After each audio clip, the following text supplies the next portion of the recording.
Eesti keeles on selline ütlus, iga pagar kiidab oma saiu.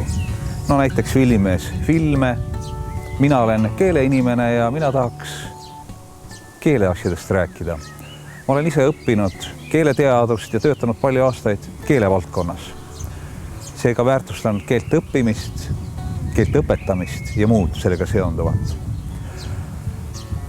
Kui minevikus oli näiteks keelte oskamine vaimse eliidi või ka üldiselt eliidi, teatud privilegeeritud seltskonna õigus või ka teatud kitsaste elukutsete esindajate valdkond, olgu need tõlkijad, tõlgid ja nii edasi, siis tänapäeval on olukord selles osas muutunud.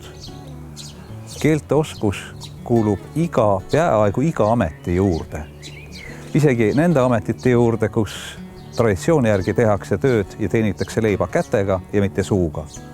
Isegi autotehaste tööliste teatud pädevuste hulka kuulub ka teatud võõrkeelte oskus, teatud õpetuste, juhendite, manuaalide lugemine. Ja kuna keelte oskuse tähendus on muutunud, see on muutunud inimestele oluliseks või võtmeoskuseks, siis on muutunud ka õppimine ja keelte õppimise tähtsustamine, väärtustamine. Juba tosinkond aastat on Euroopa Komisjon püüdnud väärtustada seda, kui keelte õppimisele lähenetakse kuidagi uutmoodi, tehakse seda teistmoodi, innovaatiliselt ja tulemused on head, kvaliteetsed. Ja seda on Euroopa Komisjon püüdnud teha siis Euroopa keeleõppe tunnuskirja abil.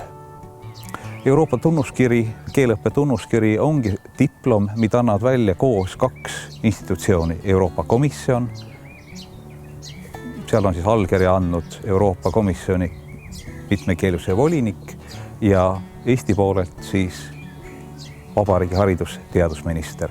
Ja sellega tunnustatakse, väärtustatakse neid keeleõppealaseid tegevusi, kas siis keeleõpet või ka keeleõpet väärtustavaid projekte, mis on teatud määral silmapaistvad.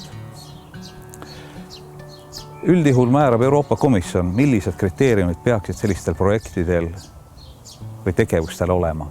Mõned tõstaksin esile. Üks asi on motivatsioon.